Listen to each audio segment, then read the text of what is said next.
Hello and welcome to the Draft Talk podcast.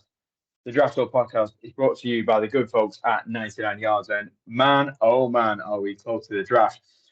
I can almost smell it. Can you smell that? At least I hope that's a draft anyway. We'll see. Today we are running through the penultimate top five position groups. Yes, that's right. We're on to the tight ends. No, not what not what you get when you've not had enough fibre in your diet.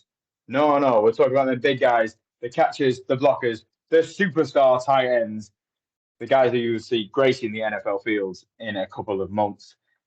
Before we get going with that, we better introduce ourselves, hey? I'm your host, Brian, and today joining with us, we've got, as always, three of the best, Owen, MJ, and Stu. How are you doing, guys? Not sure I like three of the best. It should be the three best. Gonna change that for next time. No, he's not buying it, is he? Yeah, very well, Brian. We're all looking forward to this. 1 week to go till draft time. Favourite time of the year. It's just getting more and more exciting as we get on. Yeah, how much effort Brian put into that intro, and we're just slander already. Terrible. Yeah. And you can tell it's getting closer to the draft. We've got probably 2 episodes left, 3 episodes left before we get to the draft, and these introductions are becoming more elaborate the more we get on. So we're. Yeah, you're on fire again, aren't you, for this one, Brian? You've already, kicked it off in style. Can't wait to dig into these tight ends. Not a position group that we perhaps have looked forward to in the past, but I think it could be a bit spicy, this one. Absolutely. That's the plan. It should be a pretty special tight end class this year. And that's exactly, like I say, what we are talking about. We know our top 5 tight ends today. As we do, running each of our fantastic scouts, our top 3 of all the 3 scouts, Stu, is that good for you? Are running through their top 5 tight ends today. We're going to go 5 up to 1 being the best. Let's get going, shall we? How about who should go for it? MJ, you've got the honour today. Give us your number 5, your 5th best tight end of this year's draft class.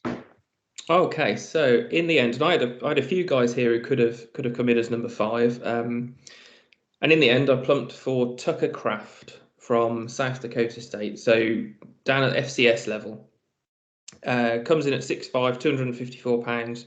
He's got good frame. He's also athletic. He proved that at the combine. He's one of these guys where, probably because he's coming from FCS level, he wanted to do all the events, prove his athleticism, and he did that. If you watch him on tape, actually at times it's looked a little bit men against boys at FCS level. I think it would have been useful if he had been able to prove himself at the higher level. But you've got what you've got. I think he's quick enough. I think he puts some real effort into his blocking. I think that's a part of his game that he enjoys. Obviously, it's going to need a little bit of refining. I think there are a few of these guys where it's just the technique needs a little bit of refining. But in terms of catch, he's great through contact. He broke tackles, I think, on 25% of his receptions. He's really good at that sort of initial sort of chip block or whatever at the line of scrimmage, and then he sort of releases out in the flat, and very reliable receiver in those sort of first 10 yards if the quarterback's got to look to him, kind of check down to a tight end. So all in all, I thought he was a nice all-round prospect. So he comes in at number 5 for me. Yeah, just outside for me. Just outside, but I think it's quite close. I have made some notes, however, on Tucker Kraft just because I knew you would be talking about him. I think he's someone who uses his frame well, and he works well as both a run and a pass blocker. I think he's really effective in the run game in particular. He makes good at the line of scrimmage, but also when he gets out to that second level, he makes good contact with opposing defenders. He was impressive, as you say, MJ, at the combine. I've noted that he runs through arm tackles really just as though they aren't there at times. He does break tackles very well. I think the things that for me was he maybe just wasn't quite as elite suddenness as some of the other guys.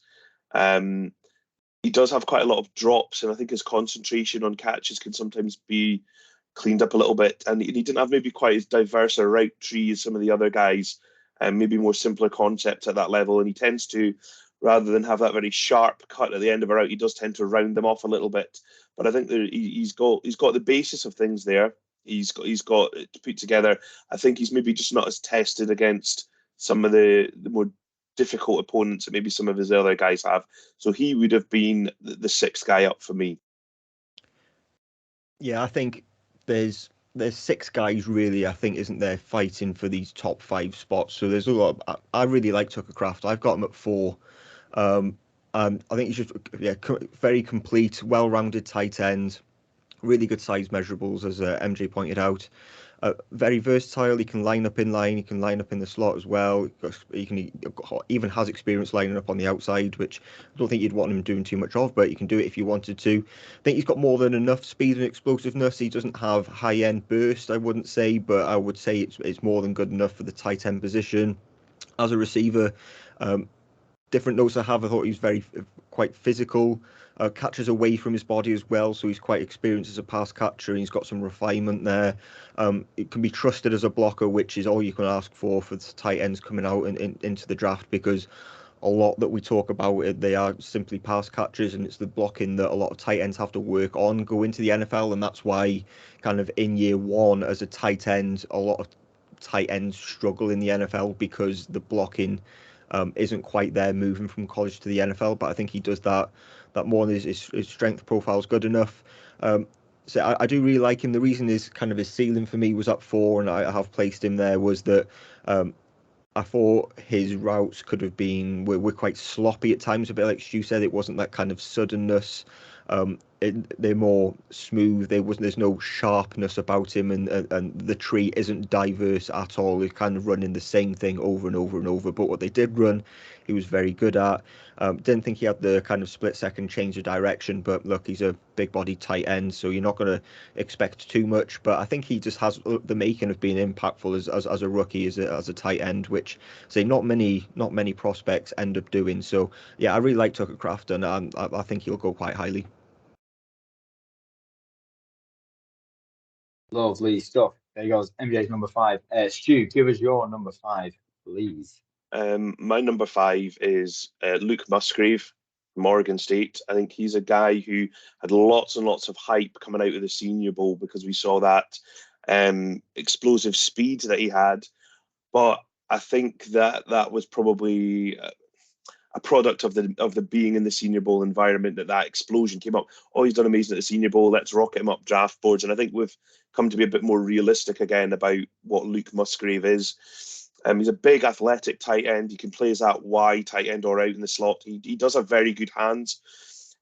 He doesn't have a massive expansive route tree, however. He's someone who tends to run a lot up the seams or kind of over routes. He's going to have to adjust to being a bit more taking short yardage plays in the NFL, which he didn't really do so much at college. He looked for that big distance explosive play. His speed is, however, a problem for some opposing linebackers because he is very quick once he gets up. He isn't explosive, but once he gets into his stride, he can run away from people quite easily.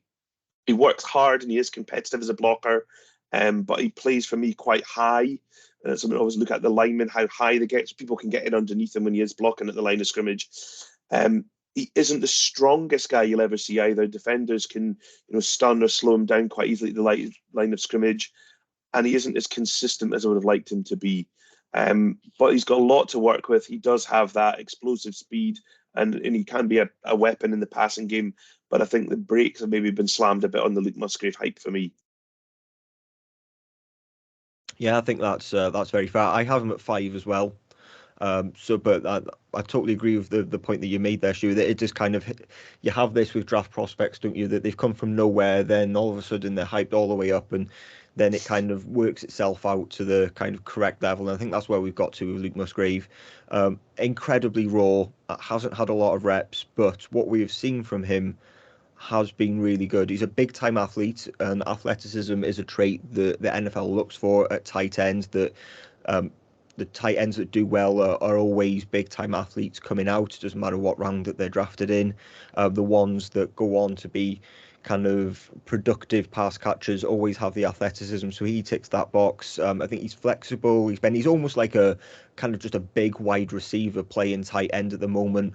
The blocking, while he shows willingness, his technique is completely underdeveloped. That needs to be worked on. And you say he's going to do a job, but if you're going to have him blocking, you're going to have to scheme up those blocks. He's not going to be able to just take them on and react and make a split decision to block.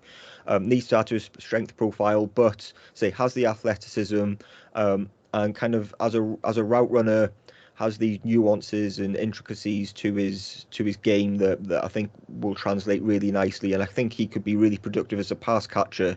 Now the problem is he's going to have to work on that blocking ability, both as in pass blocking and as a run blocker, if he's going to see the field on all three downs. But the athleticism absolutely translates. Yeah, so similar thoughts on Luke Musgrave. I've got him at 4, so same sort of ballpark region. As you've said, kind of tremendous athlete, extremely nimble. Apparently he was also an alpine skier, and that kind of comes out in the way he moves. You know, he's got some really great traits in terms of his speed and his sort of twitch there. Through no real fault of his own, he has got limited experience, limited numbers of reps. You've got the COVID situation in 2020, then he gets injured in 2022, which is really unfortunate because he was 2 games in and he already had half of the number of receptions he had as a total in 2021 and half the number of yards. So if he'd had a full 2022, his stats may well have been right up there with the best of them. I think the reason I've got him at 4, just he could potentially be a real difference maker in terms of receptions. You know, his speed, his ability. I think a quarter of his targets in 2021 were classified as deep targets. So he really is going to stretch the field from that position. Absolutely, what you said about his blocking. Does need work, could be far more physical in his blocks, he could be far more aggressive with his hands, but there is a definite spark there. He's another one where he wasn't in a great situation. You know, Oregon State, it wasn't a great situation for him to be in, and it looked like going into 2022 they just worked out how to unlock him to his full potential, and then he gets injured. Came back at the Senior Bowl, as you both said, there was huge buzz after the Senior Bowl. And that has now settled a little bit. You know, we're a couple of months down the line, and yeah, that hype has calmed down a little. And I think 4 or 5, that's probably, you know, that feels about the right sort of spot to have him. Lovely. So I'd take my hat off, but for once I don't have one on. That's some phenomenal stats, Jay, as always. He always finds that wee thing, doesn't he? Oh, I cannot. I loved as soon as it took a long time to find the alpine skier reference. I mean, you know, that took some finding. Do you have a checklist of things you've got to find every year?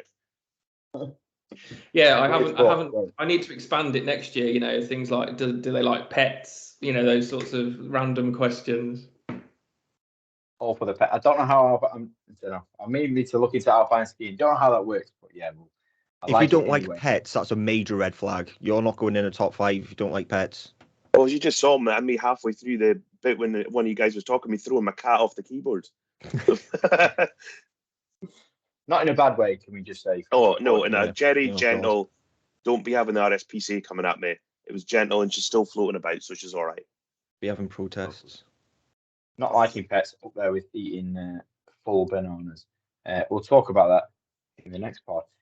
Stu, your number 4, please. Yeah, I suspect my number 4 has not made it for you other guys, just thinking about who it's going to be. So I suspect he was probably 6 for both of you guys, which is Sam Laporta from Iowa State. The thing I really liked about Sam Laporta was his ability as a pass catcher.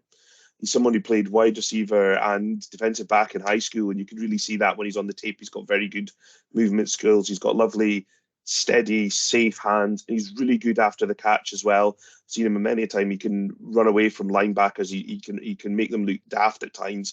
He's got a really nice athletic build.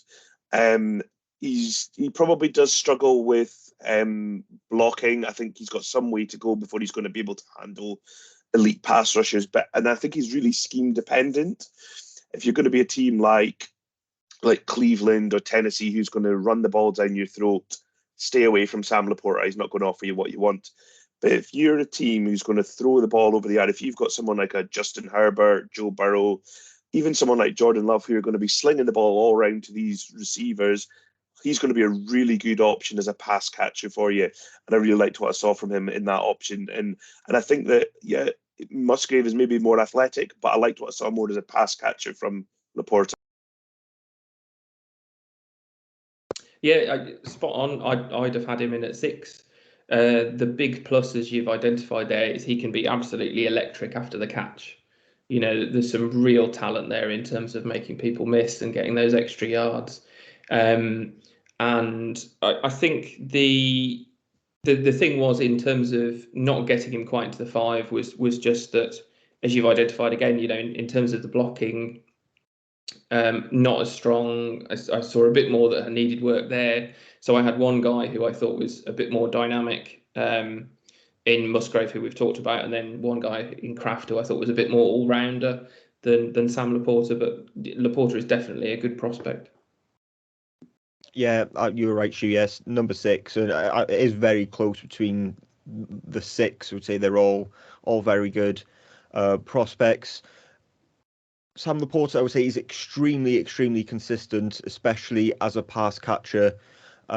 Extremely secure as well. Kind of everything that you would want from a prospect, he has. Now, he's not the most overwhelming of athletes. I don't think he's overly dynamic, but he shows great effort. He's going to be consistent. I mean, he was the Iowa offense last season, that he was the only player who could actually catch the ball for them. So what the production he was able to get when, you know, teams going up against him knew exactly that it was going to be him that would get the ball or no one. So yeah, very good. Just an absolute chain mover. I put in my notes that he was a first down hunter and chain mover. He just, those kind of intermediate yardage, he will mop them up all day long. Yeah, very good. I think he is a better blocker than maybe he's being given credit for. There's some stuff he needs to clean up, but it's not for a lack of effort. And it's maybe he's got some shorter arms as well, which might come into it. So it's just maybe a little bit of technique, but he has the awareness. It's just maybe some coaching up can help him with that. But yeah, he's got the making, and having at 6 is not a slight on Sam Laporta. These top 6 are all very good prospects. Lovely stuff. Here we go into the top 3s. MJ, give us your number 3, please. Okay, so number 3 for me is Dalton Kincaid from Utah. And this is where we get into where somebody is, to be honest, it's more of a big-bodied wide receiver than a true tight end in the kind of old school sense of the word. You know, 6'4", 246 pounds. He is definitely a pass-catching tight end. He is a natural receiver. His statistics are great in terms of his yardage. He's got 8 touchdowns in both of his last 2 seasons. And his receptions really exploded in 2022. Now, just a few things to take into account here. One is, I mean, 55% of his snaps are in the slot. So he's not in line. I think he's in line about a third of the time. So, if you draft him, you're going to have to think about how you're going to use him, because it's a little bit like what Stu was saying there about Laporta. You know, if you want somebody to be there as that 6th offensive lineman, if you like, which is probably somebody else who we're going to talk about in a bit, that's not him. I would, obviously, he's been talked about an awful lot, and some people have got him as their number 1 tight end.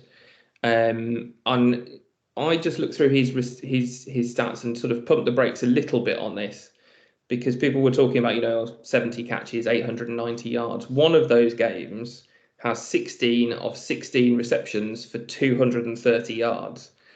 So one of his games accounts for a quarter of his production for the entire season. So, that was a little bit of an outlier. And there's somebody else who we'll talk about, I think, whose stats are fairly similar and are a little bit more spread out kind of game to game. But there's no doubt he's impressive, and there's no doubt he will be a weapon for whoever drafts him. Again, it comes with all the caveats that coming in at that kind of size and with those kind of traits, he does not want to spend most of his time blocking, and that's not his game. You are very much drafting him as a receiving weapon.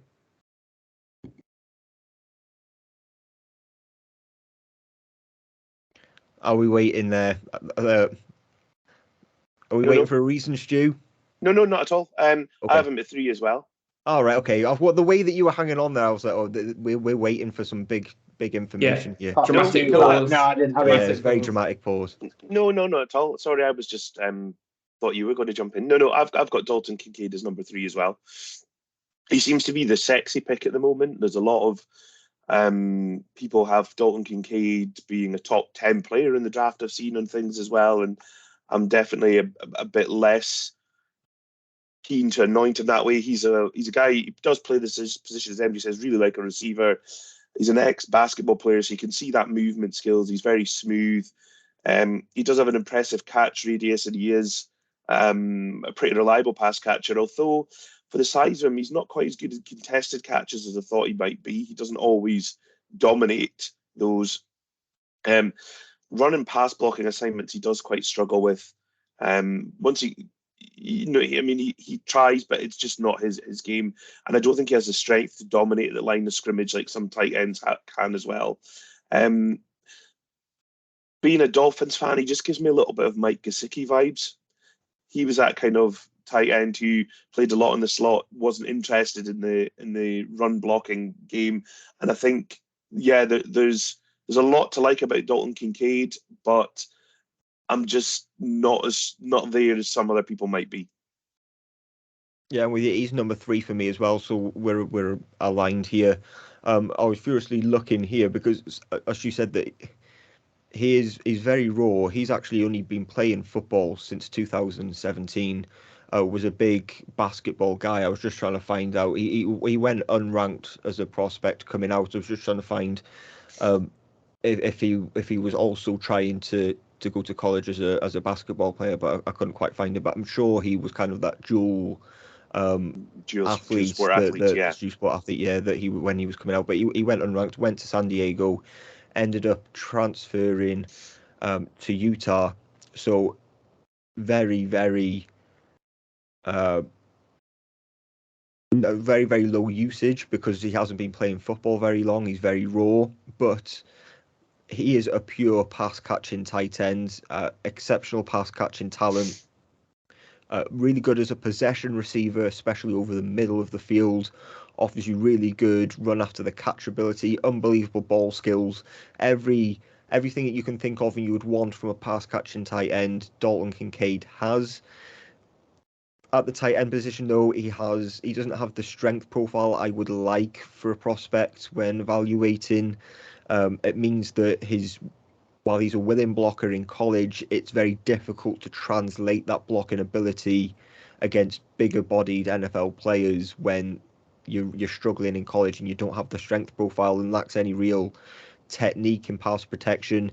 He can try, but the word I wrote down was reckless. It was just all all over the place. It was very messy, inconsistent. So yeah, if you draft Dalton Kincaid, it's about getting him the football. It's more of I don't guess not comparison, but the role would be more of like a Kyle Pitts type role where you're using him as a wide receiver at the tight end position rather than having blocking, and that means that I would like to have a room filled out, and you see the Falcons have done that at the tight end position now, taking Kyle Pitts. That you have to have blocking tight ends, so you're going to have to find them somewhere. So I think that he's going to need the room to do that. But all the buzz at the moment is he could well be the pick for the Packers. I think in every mock draft going, he's the pick for the Packers now. We know what the Packers are like when they draft. It could be anything other than tight end and wide receiver by their standards.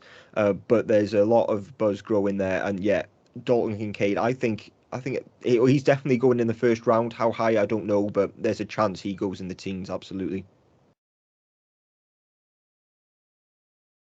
Good stuff there, guys. Everybody's number 3. Stu, give us your number 2, please. I wonder if we're all going to have the same 3-2-1, which would be quite nice. It doesn't happen very often. Number 2 for me is Darnell Washington from the Georgia Bulldogs. One word, behemoth.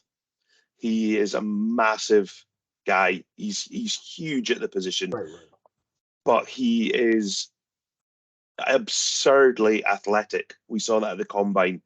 He hit the metrics out the park on everything. And the one that stood out for me as well was the short shuttle. Apparently, it was the 4th fastest ever by a tight end. And when you look at the size of him, that's absolutely absurd. Just for a comparison, Vernon Davis, people remember him as a tight end, he was one of the most athletic tight ends, did the short shuttle in 4.17. Darnell Washington did it in 4.08. It's just absurd at that size. He's absolutely mental. But he's an absolute powerhouse at the blocking. You can have him running in the run blocking game. He runs like a guard who's pulling out from that position. He can handle blitzing linebackers all day long. Sometimes these blitzing linebackers think, I'm going to pick on that tight end. They're not going to handle me. Darnell Washington, he'll take that on all day long. But he's also a good pass catching tight end when he gets the opportunity. He's not had a load of volume because the Bulldogs have someone we might talk about next year in that role. Don't think there's any might about it. We never know. But he's got a huge catch radius. He's obviously been using his fairy for doing the dishes. He's got lovely soft hands. He can hurdle people with the ball in his hands. Once he gets up that speed, he can shift for that size, that guy as well. Loads to like, and I think he's going to be an even better tight end in the NFL than he was in the college game. Yeah, his usage is going to go up absolutely. Yeah, he's number 2. I think this is, we're all aligned here, aren't we? That a very unique player, I won't point out, but yeah, underrated athleticism to the point where no one is speaking about his athleticism nearly enough. As Stu pointed out, it's absolutely incredible for a man that size. Huge catch radius because of how big he is. Dominant blocker, especially during the run game. Can be used as a 6th offensive lineman. Can catch through traffic when he is given the opportunity to receive. The problem is in the Georgia scheme, he hasn't been given too much opportunity, but I like what I've seen, and that doesn't worry me too much. It's just a matter of how he was used in college. Just has a knack for finding space when he needs to. And yeah, as a blocker, you can almost split his scouting report into 2 bits, into receiving and blocking, because he can do both extremely well. There's an absolute mismatch as a blocker, a mauler. For me, I would quite happily take him in the first round because players like Darnell Washington do not come around every year. Just to round this out, number 2 for me as well. Lee, just going on from that point, he could end up being the steal out of these top tight ends because his name has kind of dropped out of a number of first round mocks, and there are a number of other players at different positions, tight ends that have such as Kincaid, who we've talked about, who've kind of gone above him. I rate Darnell Washington right up there. I would definitely put him as a first rounder. You've highlighted all the points, but yeah, in terms of a blocking tight end, he is the 6th lineman. He is that sort of size and has that skill set. But he has got ability as a pass catcher. He is very reliable. Short range, he caught 15 of 18 balls this year. He's a mismatch when he does act as a receiver. You can imagine that coming at you at 6'7" and 260 odd pounds, which means that we get missed tackles. So there's about a third of the time he's making missed tackles on his receptions. And actually, when you look at it, the number of yards he gets per reception is actually the highest of all of these tight ends. So his average is 16.2 yards because as soon as he's got the ball, you ain't going to get him down. So absolutely, whoever drafts him, as soon as they kind of work it out, I think his production numbers will just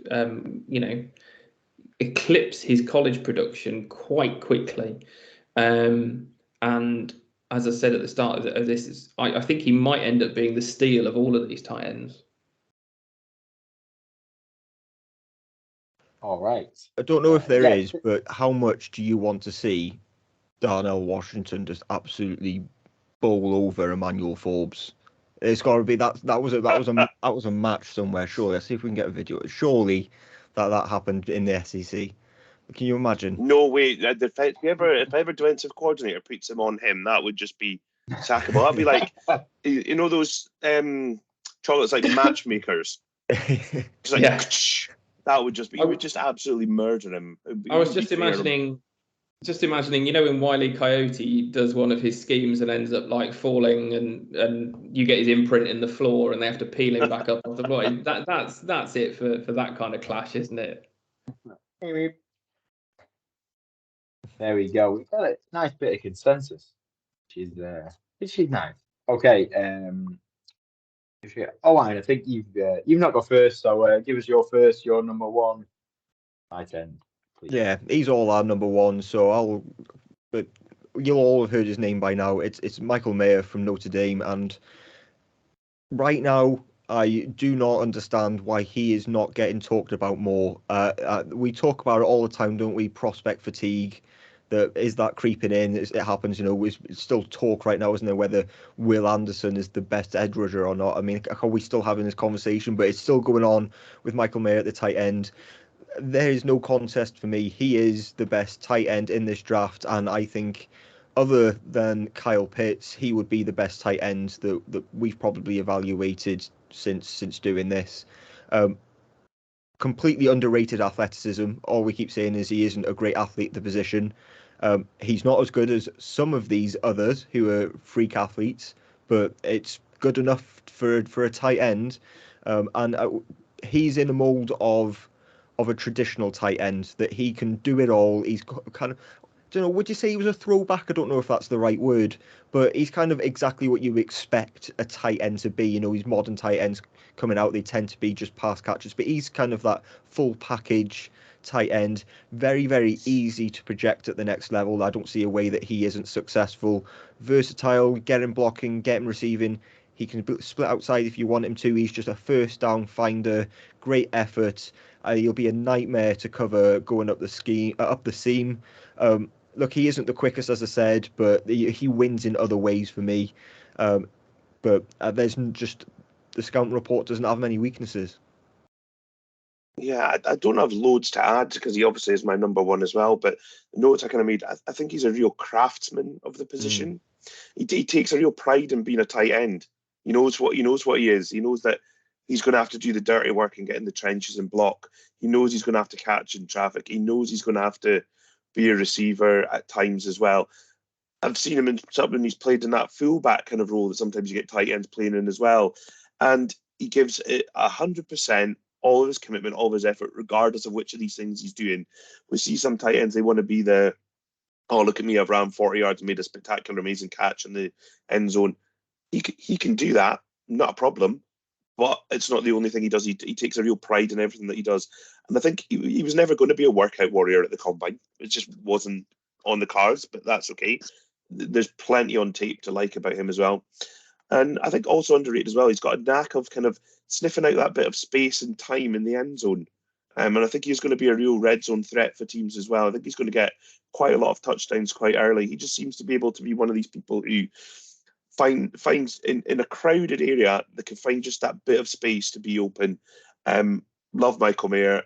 Don't get it's not desecration of Michael Mayer, but he's not been as widely touted as I thought he should be, to be honest. Yeah, absolutely. He's number one for me. It's why I've wore the Notre Dame top for those of you who are watching. It's absolutely that thing of let's not overthink things here. And of course, the thing at this stage is we don't know exactly what NFL teams are thinking. So they may well be all in on Michael Mayer as well, and it may well be a media thing that's dropping him down just because, in comparison to some of these others, maybe he's not as flashy as the rest, but he is a complete all-round prospect, polished performer, 3 years of consistent play. Again, he's only 21. His stats, 800 yards, nine touchdowns, and that was consistent all the way through the season. Yes, because of where he was used as he led that offense. But it really is a case of, like, just go back and look at him, go back and watch him. He is a very, very polished performer, and he will be a reliable performer, and will slot straight into an offense. I think he won't have any trouble slotting into an NFL offense. And I can't wait to see where he goes on draft night. But yeah, he's definitely there as number one for me as well. Lovely stuff. Props to you, MJ. Literally props to you every week. For YouTube viewers will know he's always got the prop order. He's got a Notre Dame top on there. Yeah, Michael Mayer. I think he's a little bit like you say, draft fatigue.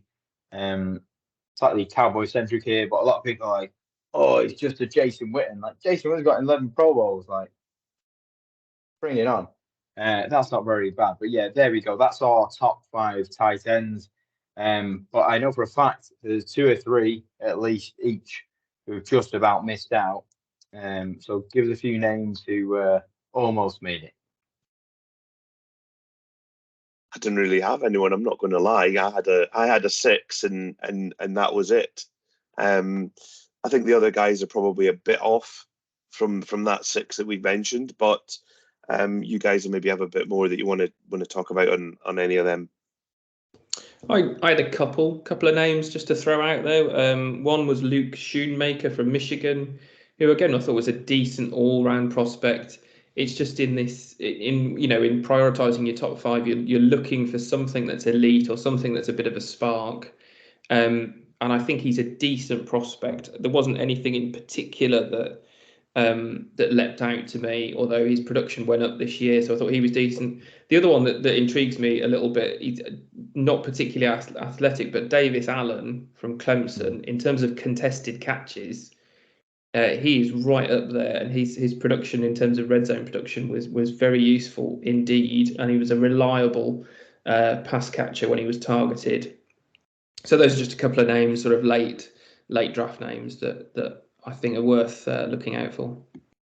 Yeah, it's a very, very good tight end class. In terms of top 5s or top 6, shall we say, that there's no one really challenging these, that they are quite clearly the 6, but I think if you got some of the others, you'd be more than happy, because I think there's value to be found.